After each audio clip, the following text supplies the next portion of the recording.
Previously on AMC's The Walking Dead. It always looks rock solid on a build. And here we are. Well, this is the original. This is what's inspired us and what we've been adapting from. And here is the devil himself. And it is a different look. You know, this isn't a ice cream truck, but the principles are the same. You didn't paint it! You didn't do the paint! You're supposed to paint your models!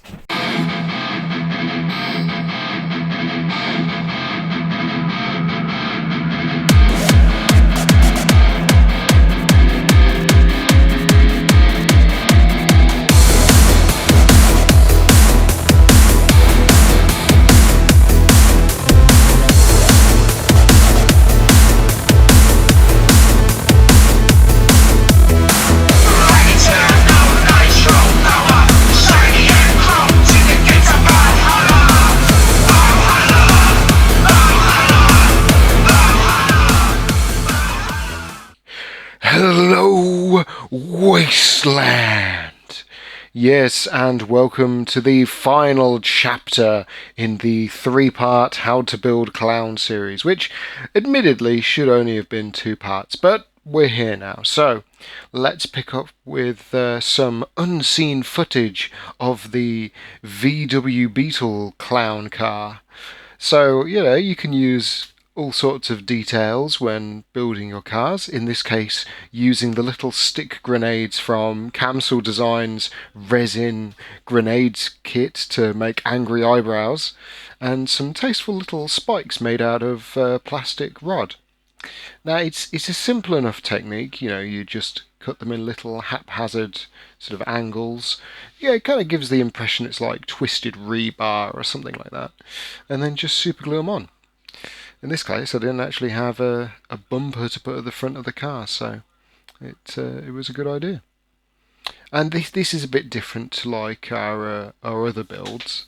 Like, okay, I had a bit of fun with the leftover bits from the surprise toys, but yeah, you can tell I'm not going to actually put these on the car. But it's you know, you got to have a bit of fun. You got to see what fits and what doesn't, or fits a little too well.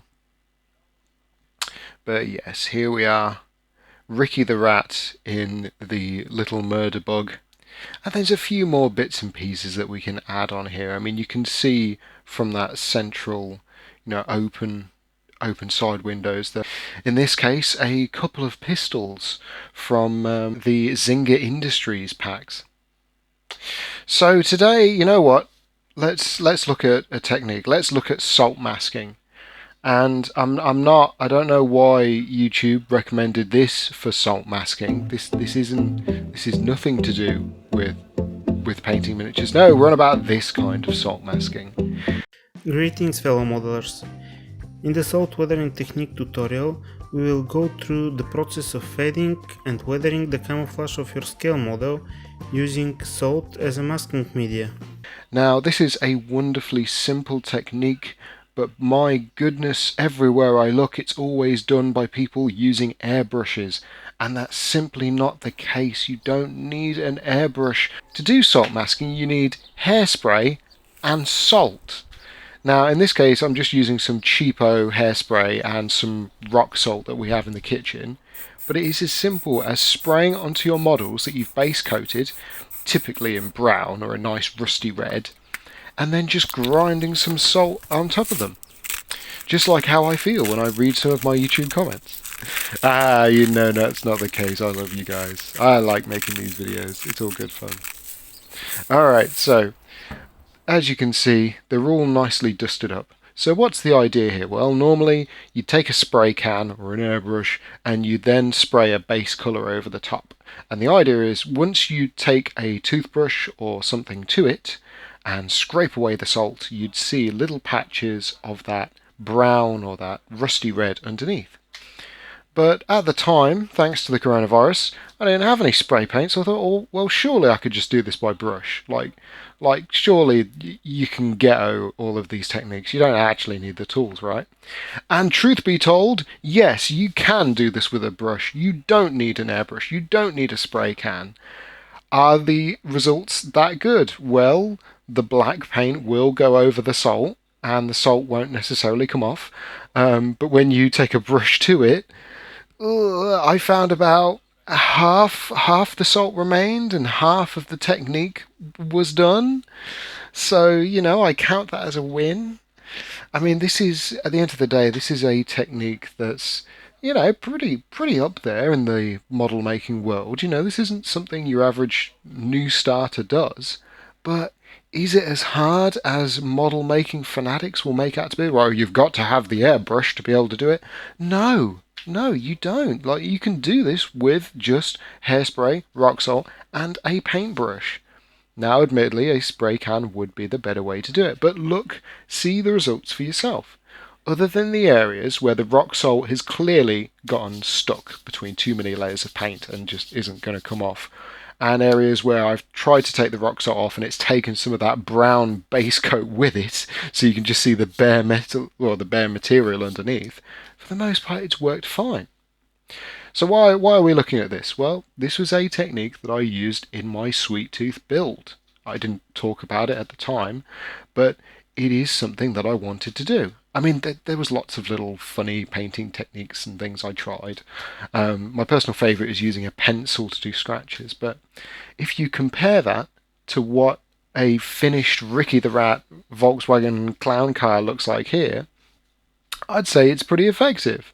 Okay, I quickly threw this paint job together because I wanted to get this video out to show you guys, but as you can see, it's not that hard and you can have pretty good results.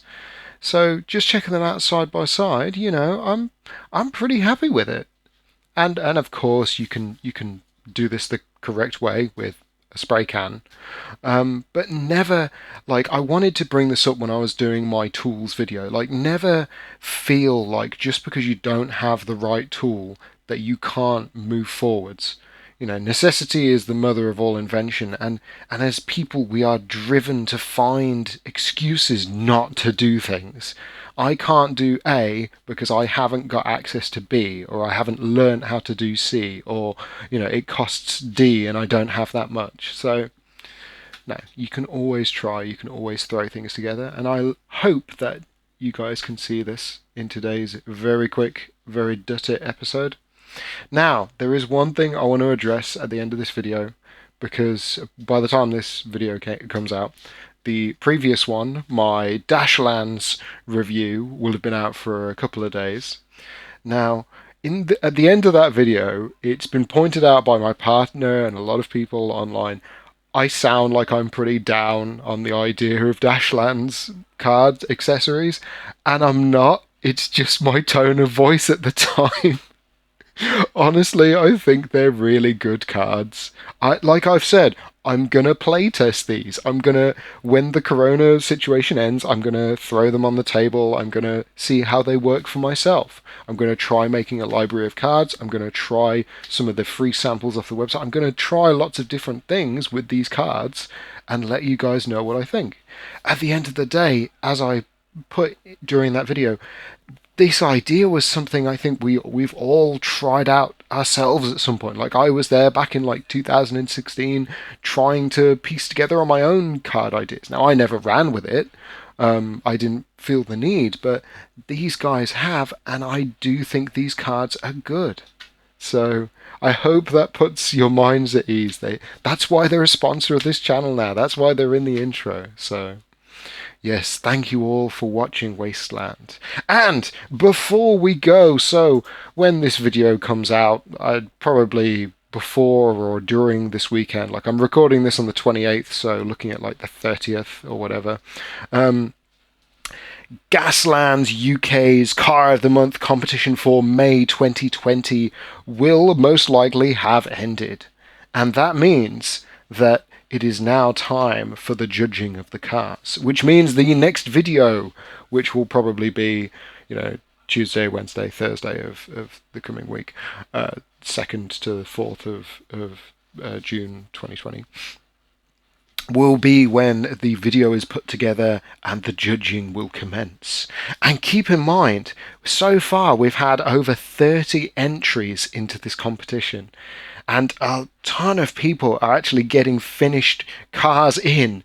So this is going to be one of the biggest car of the months I think I've ever seen, let alone the quality that you guys put out. So this is going to be a tough one, but considering the prize that's up for grabs, oh boy, this is going to be fun. So, thank you all for watching. I hope that this is a satisfying conclusion to the Clown Car saga. It had its ups and downs, but this should finally show you that the Sweet Tooth build itself isn't impossible, and that the paint job can be as simple as you make it. And salt masking can be done with a paintbrush. You don't need an airbrush and you don't need a spray can, although I would recommend it. Alright, thank you all for watching Wasteland, and I will see you in the next episode. Bye bye.